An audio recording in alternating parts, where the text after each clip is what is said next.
Hi, everyone. My name is Kim, and I'm the owner and creator of Expat Mama. On this channel, what we do is we have a podcast and we interview people whose lives are very different from the common run of people. These are people who have chosen to leave their country of origin and live in another country, or in some cases, countries. And this could be to travel or live permanently, or what we call an expat lifestyle expatriate. So today I wanted to bring on my friend Chandler Jordana that I've actually known for a few years, and we've been kind of a hit and miss kind of thing. I've been following him around, and I finally pinned him down to actually get him on an interview today. So how are you doing today, Chandler? I'm doing great. I'm doing good. It's a good day. Yeah, but he's based in Tijuana, Mexico. Tijuana. I want to make sure I get the right pronunciation on that one. So let's kind of talk about like where you're from, and then if you can kind of tell like a little bit of your journey around the world and how you ended up in what we call TJ, Sure. which is the world's busiest border of the Yeah, US and Mexico. very much so. So I tell people I'm from Utah, Ogden, Utah. People that aren't familiar with Utah, I tell them I'm from Salt Lake because they don't know what that is. But I was born in Missouri. I grew up moving around a lot as a kid. Maybe that's why I've kind of continued that pattern as an adult. But yeah, Utah was kind of where my family was the longest time. So that's home for me. Let's see. Yeah, when I was younger, I used to go on these kind of like humanitarian aid trips with my family. And that kind of sparked this need to, explore and just see what's out there and get to know other cultures. And one story that I like to tell that kind of just, I think, represents me is when I was in like 5th or 6th grade, around 11, 12 years old. My family moved to the Boise area in Idaho. And I was just bothering my mom all the time to go to Oregon because I was like, it's only 30 minutes away. Can we go to Oregon? There was nothing there. It's like just this, but I think that kind of like embodies who I am. I just kind of want to know what's there. Mm-hmm. You and I are two peas in a pod. Some things change. Yeah. So let's see. Yeah. In college, I went to study in Spain for a year. On my dad's side of the family, it's kind of a little messy. My mom is very much American, and my dad was born and raised in the Philippines. But my grandfather worked for the Spanish embassy in Manila, so it's kind of more of a Spanish background. So I always had this desire to kind of get to know that side of the family a bit more. So I went to Spain to study for a year in college, and that's where I had even a weird experience with Spanish. Like I feel like I kind of knew it, but I was never taught Spanish. When I went to Spain, I realized that I didn't actually know anything, but I felt like I had an easier time learning it than others because I had it like somewhere in the back of my brain, and I had to just kind of like bring it forward. So I loved that. And then the next summer I did a shortened study abroad thing kind of in France, right near Geneva and the border there. It was only like a couple months, but and then the next summer, I actually I volunteered at a nursing home in Italy for 2 months, which that was that was an interesting experience as well. And then after that, my first job out of college, I was working in the communications department of a university in Beirut in Lebanon for about a year. And then I kind of came back to the U.S. and kind of did the whole get a real job and do all that stuff. And then, fast forward a few years, I had been living in Utah, and then came out to California. And with the pandemic, I was basically able to relocate. I guess that's a nice way of saying that I couldn't afford to live in the Bay Area anymore. Join the club. Mm-hmm. Mm-hmm. I actually went to my parents' house for a little bit, and I guess I skipped a step. Is that before living in the Bay Area, I briefly lived in Los Angeles. When I was in LA, I started coming to Tijuana. I guess I went for the first time when I was like 19 with my, not so much in the classic, like, kids that go down there to party because they can in the US. I actually went with my dad and my cousin, just as kind of like this exploratory trip, I guess. And then a few years later, I was with some friends in San Diego, and we went, that was probably, I want to say 10-ish years ago. And that's actually probably when things were pretty bad. I remember crossing the border and it was like a movie, kind of like literally there was, I think we saw, not to scare people too much, but I think we saw like a drug deal in the corner and like someone getting arrested, and we were like, oh wow, like, and there was literally, this was like a Tarantino movie. There was a guy that came, there was like a tall, older, like, big, tall, kind of just a big guy, an older guy, literally saw us and he said, "Welcome to hell, boys." And I was like, what weird movie am I in? Welcome to hell, boys. Okay, Yeah. so right before we were talking, before we started recording, I had a similar experience. I mean, I didn't see anybody, get arrested or anything, but we had crossed, it was back in the 80s, of which, times were really rough back then, or 80s or 90s, I can't remember. And they brought us over, this safe bus. And then we got out for a few minutes just to walk around. And I just remember feeling so creeped out that, and this guy was trying to sell me some kind of gold necklace. I mean, he was really persistent, really, it was borderline, it was past the borderline of harassment. And I just wanted to get back on that bus and cross back over the border. And I never wanted to set foot in Mexico again. So here we are. I'm living in Mexico full time. Yeah. Never say never. Yeah, it's funny.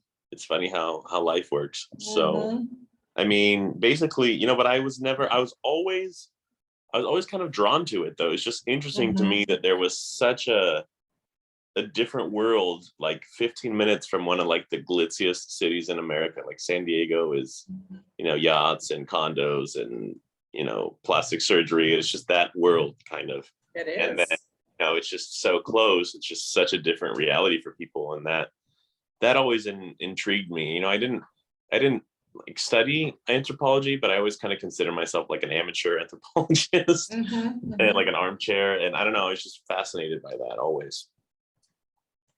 And so how in the world, I mean, you've made a major life change. 2 years ago, you decided to move to Tijuana, okay, TJ, the world's busiest border, okay?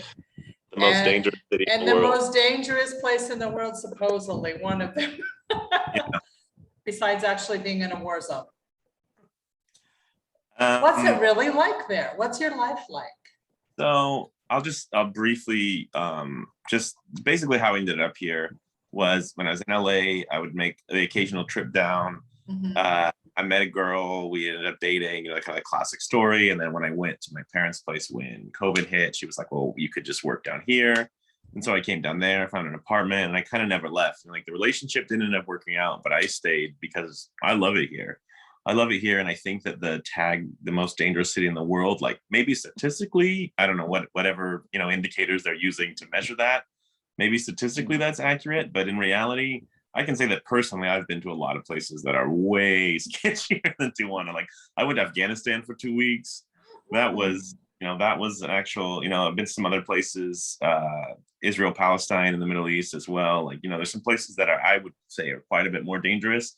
The reality in Tijuana, I think we talked about this a little bit before the camera, is, Tijuana is a huge city. It's hard to even get a real population estimate because you have so many people coming from other parts of Mexico. Every day you have loads of people moving from the US because they can't afford it anymore, among other reasons. You have, Haitians and people from Africa using this as their port of entry to try to get to the United States. So it's really difficult to even say what the population is, but it's somewhere between 2 and 3 million people. It's just in the city, which by some estimates now makes it the second largest city in Mexico. And wow, even more than Guadalajara. Well, the way that they measure it is like Guadalajara is bigger if you include Guadalajara and the surrounding areas. Yeah. But if you include just the city limits, then Tijuana is the second biggest. I wouldn't say Guadalajara is a much more important city in Mexico, but if you're just in population, it's also, I'm kind of a nerd for these type of statistics. It's also the second largest city on the west coast of North America after LA. So that's bigger than San Francisco, Seattle. Wow, who knew? Yeah. Who knew? Yeah. Seriously. The way people talk about Tijuana, it's like rarely given justice because it's always spoken about like this. Oh yeah, I went to Tijuana, I had this wild weekend, or it's almost talked about like it's this just like small little town, but it's a huge kind of bustling metropolis. And what I tell people is like, exercise the same caution here that you would in LA. And I used to live in LA, and I don't, you know, in some ways I actually feel, it sounds almost ironic, but I feel a lot safer here in some ways. And then I feel like my neighbors and the people around me care about me a lot more than in the United States. I once bought a fridge that wouldn't really fit in my back seat, but I was only had to drive like 5-6 blocks. So I was driving it, and you know, the door was a bit open, and every single block I passed, somebody was like, "Hey, can I help you with that? Can I help you with that? Can I get?" And that's just kind of like, I mean, that's Mexican culture for you. It's a kind culture, kind and helpful culture. Yeah, my car broke down in LA once, and there's no way anybody would have stopped to help me. Like, absolutely no. No. So as far as I've never felt really in danger, and I've done things that you probably shouldn't do. I've walked alone downtown at 3 a.m. You know, like I've done all the things that, you know, and granted, I think that, you know, I did some things that if I maybe was a female, I wouldn't have done. But yeah, I mean, I'm not going to say that it's like Walton's Mountain, but it's also not, it's also not, it's not any more dangerous than any other big city, really. So why do you like it so much better? What's the draw there that keeps you there? I love Tijuana because it's I, you know, I think I said this off camera as well, is like, I've been fortunate. I've traveled a lot. I've been to, you know, I think 40 some countries, and I've been consider myself very fortunate to have had the opportunity to do that, because I realize not everyone has that opportunity. And I've never been anywhere like Tijuana. The closest, or the place that I kind of compare it to sometimes, it's a little bit like Beirut in some strange ways, just that it's such a city of contrasts. So many things that you're like, how can this all just coexist in one place, right? Because it's a city of, so one thing that's interesting is like, it's a very accepting city and very inclusive. And you know, it's interesting because you have this backdrop of this kind of Catholic, you know, culture, and then you have this huge counterculture. Like there's a huge LGBT population here, for example. And you kind of just have this like anything goes, everybody's living against one another, and you know, like all facets of society. Like, you know, I think in the US we're used to neighborhoods like, okay, this is a nice neighborhood, this is a ghetto neighborhood. And here, sorry, I've got some kind of cough for some reason. Here, you know, there are nice neighborhoods and there are not as nice neighborhoods, but I would say the majority of neighborhoods, and I think this goes for a lot of parts of Mexico as well, is like, oh, there's a really nice house next to a shack. And, you know, and it's just normal. I think even in Mexican culture, what had happened to me a lot when I first lived here was like places would look kind of junky from the outside, then the inside is nice. And it's just like not as much effort is put on the outside as like the inside of things. But there's, you know, Tijuana is great. Like it's, I'd say I've lived in a lot of different cities. It's one of the best food cities I've ever lived in. Oh yeah. One of the best food cities I've ever lived in. 80% of the wine made in Mexico is made in Valle de Guadalupe, which is like an hour away. Also a lot of like, you know, craft breweries and like hipster coffee shops and that kind of, I mean, there literally is something for everybody, like whatever you're into. It's kind of this weird juxtaposition of, you know, and I've always been kind of fascinated by immigration, even just as a topic and as a, you know, just this globalization. And there's just there's the backdrop of so many social and geopolitical issues just all kind of converging at once. And there's, you know, it's just very fascinating and very alive. So would you say you kind of had an awakening, you feel alive again? Because I know that I personally have had the same thing happen to me. I feel safer on this side of the wall. And especially now that, you know, we're seeing a lot of violence in our country, in the US. We're seeing a lot of school shootings.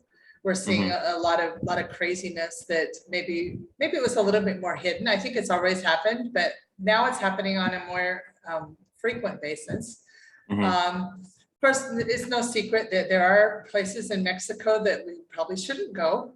We should, you know, like you say, you know, exercise caution, but it's not as bad as like the US media portrays it to be. Are you not right about that? No, nowhere near that. Like, I mean, I even felt as a fairly well-traveled person, when I was first coming here, I was always looking over my shoulder. You know, Right. just that's the same way I felt. That's kind of why I compare it to Beirut a bit, because that's the way I was living there as well. It's because you just hear like Middle East terrorism, bombs, and you hear here like, drugs, gangs, like this kind of thing. And like, yeah, that reality's there, but Tijuana is a city where you can find anything that you want, what you're looking for, and like, are you I've seen this like kind of meme going around the internet that's like, are you safe in Mexico? And it's like, are you going to buy drugs? Are you looking to get in fights with, like just using common sense? Actually, I'm on Mhm. this expats in TJ group here on Facebook, and I have so many kind of just like eye rolling moments because there's so many people that are like, so I got robbed, and it's just like, and they paint it this way, but it's like, okay, what were you doing? And it's like, okay, I was walking by myself in like a notoriously dangerous, and it's just like a lot of people don't seem to use common sense. And I having lived in California and gotten my laptop stolen and gotten things stolen there, it's just like I do the same things here that I would do in California. And but I feel like the idea that it's unsafe is grossly exaggerated. Like, I mean, it's not. Grossly. Yeah, it's just like I think that, and you can look at metrics and statistics that say it's the most dangerous city in the world, but I would say 90 some percent of that is just one rival gang killing another rival gang. Mhm. And unless you're involved in those rival gangs, I mean, I think actually your chance of being in the wrong place, the wrong time is probably greater in the US because, again, that's sorry to draw another parallel, but, in Lebanon, for example, if they go after somebody, they're going after this politician or this person for a very specific reason. And, very few people are just caught in the crosshairs. And it's the same thing here. Yeah. Like it can be a bit harrowing because, this doesn't happen often, but once in a while somebody's gunned down in a shopping center or, like something like that. And it's just like, oh, wow, this kind of thing happens. I've never seen it. I've heard about it, read about it in the news and said, oh yeah, I shopped there before. I used to go there. And it's just like, it can be a little sobering to think about it. But that's not a random person. There was that person, I don't want to speculate too much, but they stole drugs from the cartel or that, they did things that you, Mhm.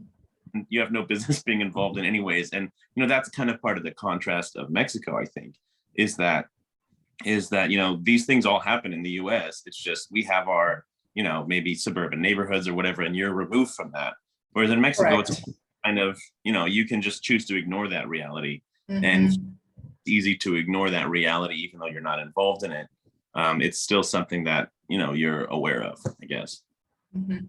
Yeah, what you just said was really interesting. I mean, when we were in Northern California during the pandemic and near the Bay Area, it's the only time that any of us have been assaulted. My son and I were at the supermarket there, and he got assaulted, you know, and right there, I was there. And that's never happened in Mexico. And we've been all over Mexico, not everywhere, but we've been, in different states like Quintana Roo, where that's where Cancun is, and Yucatan. We also lived in Merida for about 6 months, and then we ended up in over here, and we feel completely safe. Mhm. Not to say that something couldn't happen. It's like you say, exercise caution anywhere you're at in the world, because you just never know when somebody crazy might go by or what's going on. You're not aware. Just be aware of your surroundings. So let's change gears a little bit. What on a daily basis? So you're in an apartment in TJ. Where, I mean, I'm not familiar with the city. You're not so close to the beach like you were, right? Are you in a different area now? I'm actually you catch me at an interesting time because I'm actually going to be my plan is I'm going to be splitting time between here and Mexico City. uh, Okay. Making a full move, but I'm like making like a half move. I bought, Mhm. I don't know if you're familiar with the V Pass from Volaris. That basically gives you like one round trip flight a month for like $60. Anywhere in Mexico. Not familiar, but wanting to know. Yeah, yeah, yeah. No, it's great. I recommend it. But yeah, so my first apartment here was on the beach. To be honest, it was not a great place, but it had a great location. I paid $400 a month. After that, I decided I wanted to, pay a little bit more and live in a nice place. I lived in like a little duplex in the hills, like one of the wealthy parts of town. I paid $800 a month, which still is like, that's expensive by Tijuana standards, but compared to like if I moved that 5 miles north, it probably would have been like $2,500 a month for the same thing. I don't know, no brainer there. Come on. And my current place, I kind of downgraded on purpose because I'm going to be spending time between Mexico City. But my current place is a small 1 bedroom in La Libertad, which is like a very older neighborhood, very local neighborhood. It's actually super close to the border. I could walk to San Diego in like 15 minutes. But it's $325 a month. That's how much you're paying, $325 a month right now. Yeah, not Okay. including utilities are like, I just got my water bill is like $6. So, so yeah, and it's also interesting too, because this another, I don't know, it's almost like a problem that we're aware of is that, it's this cycle of, I guess, inflation and just the global economy the way it is right now is we're getting kind of pushed out of California because you can't afford it anymore. And I say I mean, saving money here is like a great perk, but I certainly didn't come here because of that. A lot of people do, but that wasn't my primary reason. It's just like, like a perk, like I said. But, the unfortunate thing is that a lot of local people are kind of being pushed farther and farther out of the city because they can't afford it anymore because people keep raising rents because they know that Americans will pay it. I don't know the exact statistics, but I've heard that, it is definitely the busiest land border in the whole world. Yeah. And I think over 100,000 people cross every day to go to work in San Diego. 100,000 people cross the border to go to work in San Diego. Yeah, that's a staggering statistic. I mean, it really is. Yeah, it's I mean, it's just, I mean, it's TJ. That's what we say. Like, it's just, there's no like it. You just things happen here that just don't happen other places. And it's like I said, it's not the most aesthetically pleasing city in the world. Like, like I think just if you're going off of like how a city looks, I think San Francisco is hard to beat for just, the views you get and the views of the bridge and the water. And but I think it's got its own kind of unique charm in that, the people and just the, it's a lot of art and a lot of lived experiences and just a lot to experience here. Now, are you fluent in Spanish as well? Yeah. Okay, so that helps too. So are you seeing a lot of what we call financial refugees coming over and living in TJ now? Because that's what we're seeing a lot in our area, which drives the rents up as well, what you're saying. Yeah. What are you saying? Could you elaborate on that term, just so I know to answer the question? Financial refugee is somebody who's escaping the cost of North America, basically. The ever and very quickly rising cost of living that you're seeing, especially in the US. So I think technically Mexico is part of North America, right? Right. But what I'm saying is, okay, it is definitely North America. What I'm saying is, okay, down here we say, are you going north? So for us, we're just thinking north and south is, sure. But yes, it is definitely North America. But what we're seeing is a big influx of people that are wanting to escape the rising cost of living in the US and Canada. Okay, in our area. I don't know if you're seeing that. That's what I'm asking. Are you seeing like a lot more people than before coming across and living there? Yeah. Since the pandemic started, maybe. So I'm on that, like I said, that Expats page, and every single day there's somebody writing about like, oh, I'm going to move. I'm going to here. I'm coming from, and it's a lot of people are just like, San Diego area, but you get people from other areas as well. You also get interesting scenarios here, like, a romantic relationship where maybe someone doesn't have the papers to come to the US. So, they live on different sides of the border and, that family separation as well. I think it's actually, I have an interesting take on this and that, I don't think it's bad, but I think it's, I think some people are not necessarily doing it the right way. In that I meet people here all the time. It frustrates me people that came here just because it's cheaper, which in of itself, that's fine. Like people have to do what they have to do for financial reasons, but they kind of live in this bubble, like they don't live any differently than they did in San Diego. They don't speak any Spanish. They don't know really anything about the local culture. And it's unfortunate because I think they're missing out on a lot, really. Maybe they only associate with other Americans. And I get that it can be, for maybe people that don't have as much experience living elsewhere, it can be daunting and it can be very intimidating, but it's unfortunate because I think that you have two large expat groups here. One would be Mexican Americans who, they already have, the family ties, or they know people, and, they do a little bit of, they have a less of a culture shock, I guess you could say. But then you have, the Americans that don't have any ties to Mexico. And a lot of times I don't see them making as much of an effort, which is, a bit disheartening to me, just because it's, I feel like if you're gonna, especially if you're an expat and you're not like an economic migrant that you or a refugee, or I think you should make an effort to get to know where you live and to respect. Immerse yourself in the culture that you're living in. We have the same phenomenon here down in Lake Chapala, because we have a lot of people that have come here and they're not interested in integrating with the local culture. They just want to live a much better or the same standard of living, or obviously I think living down here, you can get help. You can get a lot of help that's a lot more affordable. Yeah. That did not come out well.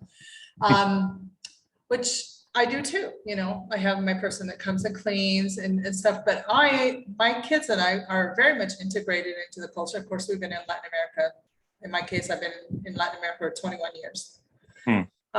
So, you're missing out on a lot of life if you're not in there. You don't learn the language and you don't associate with the culture that you're living in. You're living, like you say, in a bubble, and it's very unfortunate. And you are the one that's at a disadvantage. Because you have so much to learn from them. Yeah. The thing I say that I really love about Mexico is that they find the humor in everything. Yes. And I've tried to kind of adapt that to my own life. So maybe that's I think the most refreshing thing here is I feel like in the US, sometimes we take ourselves too seriously. And there's a lot more just kind of, I also heard somebody say something that I think about sometimes.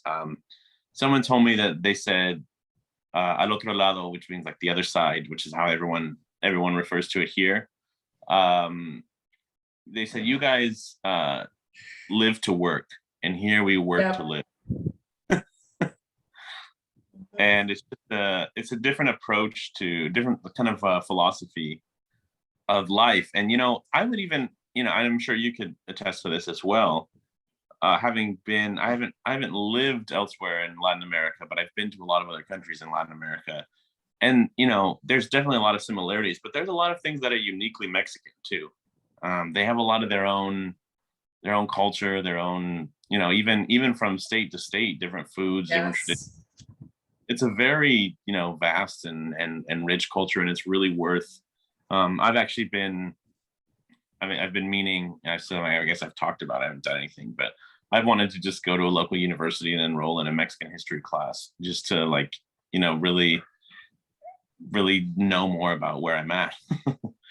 But yeah. You brought up so we've lived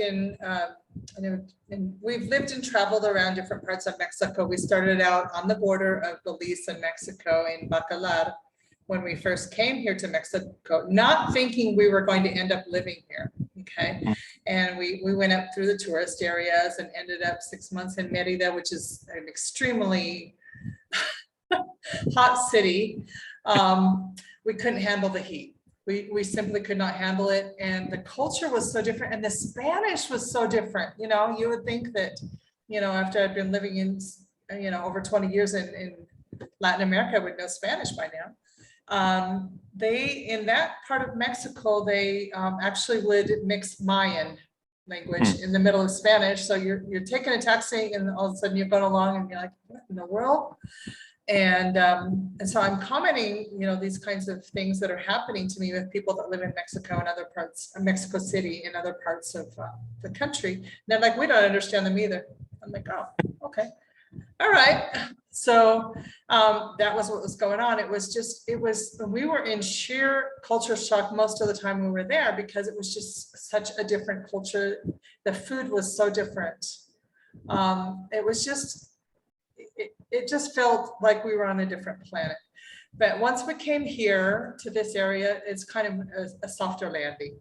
You've got a lot of Americans and Canadians mostly, but it's really international, high English speaking area.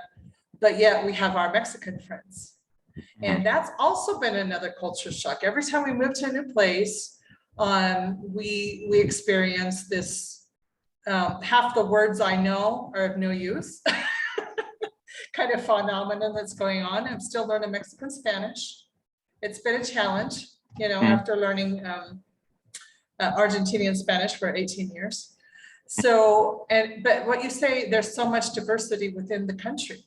There's so much rich culture, and every state, every place you go to, the pueblos, the small towns, it's just so different from like the one next door. I'm noticing here in this state where we live in Jalisco, which is close to Guadalajara, every little town is known for something. Like there's a town that produces furniture, there's a town that produces this kind of fruit, and each of them kind of have their own specialty things. And it's just so interesting. It's really interesting. And then they have, their family culture, which if you can actually name, like, what is the prevailing culture of Mexico? It's family. What can we learn from that? Yeah. What's your take on that? We probably did not grow up this way. Yeah, I was having that a conversation with someone the other day, actually, that I feel like there's just so much more. It's just also just so much more communitarian society. We're just very individualistic in the United States, and I've always actually felt in communitarian societies, because I don't feel like it's as much pressure. Yeah. Or to achieve, or to have a nicer house than your neighbor, or whatever. That exists everywhere, but it's just less. It's less felt, and I think it's more.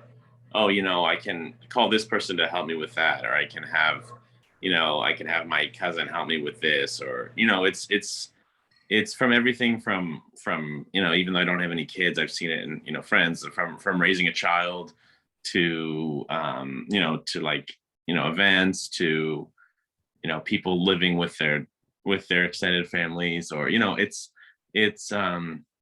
there's certainly pros and cons, but I think it's just much more community oriented, and even Tijuana is, and I assume this would be the case in other border cities as well, like Juarez. But it's interesting because you have a strong, I don't feel like this is as Mexican of a city as Guadalajara, for example, because you have so much American influence, and so there's a bit of that of kind of like, it's like it's like half California, half Mexico kind of. But yeah, I mean, I think that's refreshing, just the fact that it's you kind of you feel like community is more important, and you also don't feel like people take themselves so seriously, like I said before. So yeah. Well, any Mexican will have this huge network of people that they've known pretty much all their whole lives.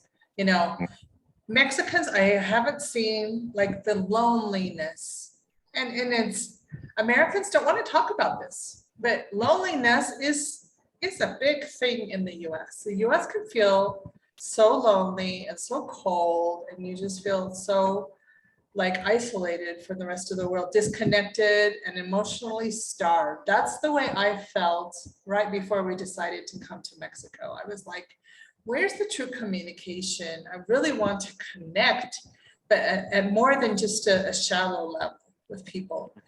And I just felt such a disconnect in the US that I was just craving. I just got to get back to Latin America again. I just knew it. And the moment I stepped back here, I was like, yeah, this is what I've been missing, Yeah. That's a good point, because I think of just the like activities that I Mhm. am a part of, and I wouldn't say that they're like my best friends or anything, but it's more than a superficial connection with like, I play in a basketball team, I play in a soccer team, I go to the physical therapist, and just like, I feel like I know those people. Like, I mean, I don't know everything about life. Like, we hang out every day. That I'm not like close friends with them.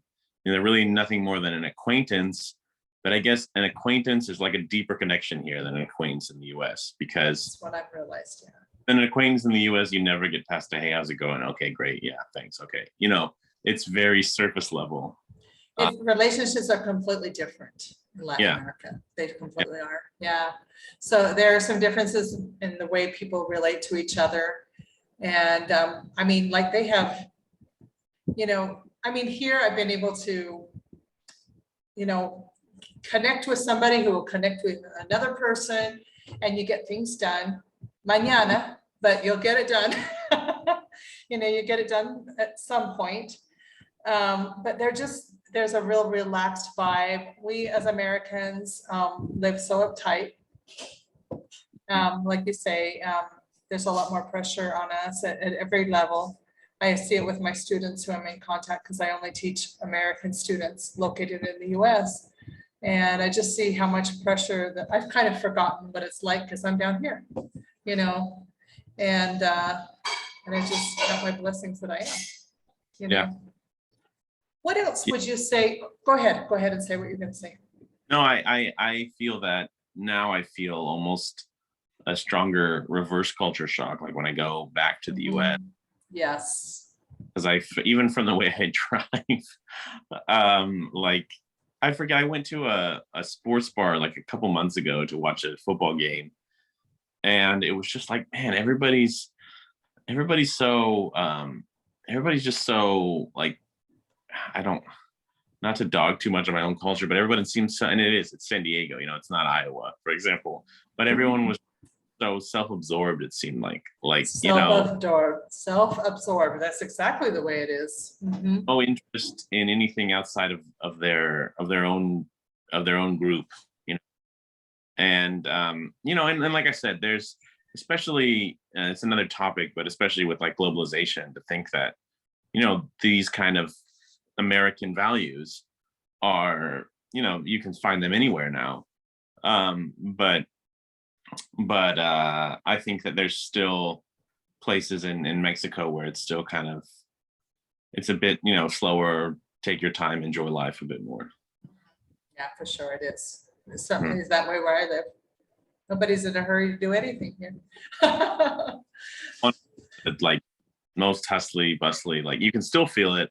And this is probably like, I don't know, I would say this is like the Vegas of Mexico. In what way would you say it's the Vegas of Mexico? I mean, well, other than the fact that you got the casinos and you've got the partying, it's kind of the same types of, like, people come here for some of the same reasons, like, entertainment.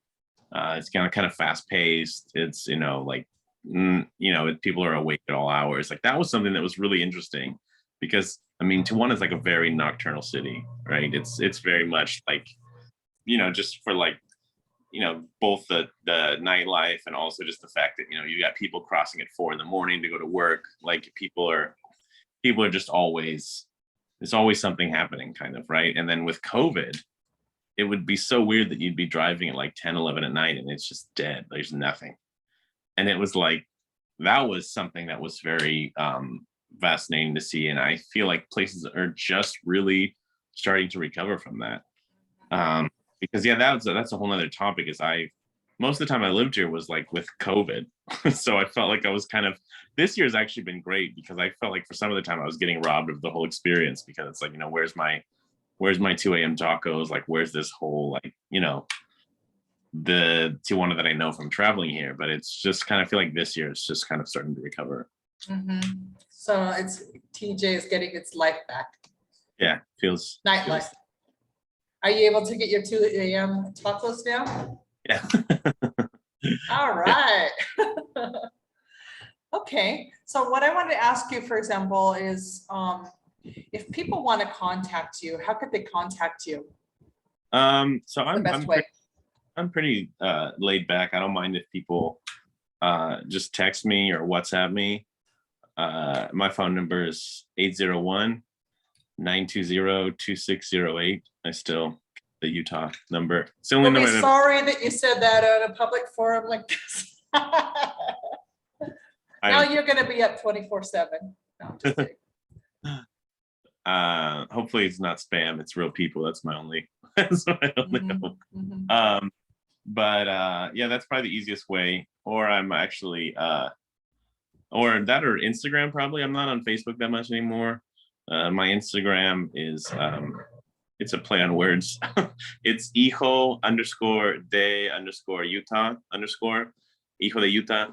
I love it. You're a son of Utah. You got your Utah jazz on. That's where we met, Utah, where we're both from. Yeah, cool. So hold that thought for just a second here, Chandler. So those of you that have been watching our interview, I want to thank you for watching this channel. We'd like to hear what you'd like to actually hear about in the future and what we can do interviews on. For those of you who would like to support the channel, there will be a link here. You can buy me a coffee or a chai tea. I would love that. If you would like to get a hold of channel, we'll put the information for getting a hold of him in the description box. But we would just love to know what you think of this interview. We're building a community, and our goal, like we said, is to educate people what it's really like to live abroad, even if it's just 5 minutes over the border, so it's kind of fun. So Chandler, I'd like to thank you for coming on today. Your insight has been invaluable. I'm so glad I was able to track you down. So Taking the time, thanks for having me, and I'm happy. I can talk about this all day. So maybe I'll bring you back for a future interview. Anytime. Okay. Have a great day, and we'll be very much in touch. God bless. Take care. Okay. Bye-bye.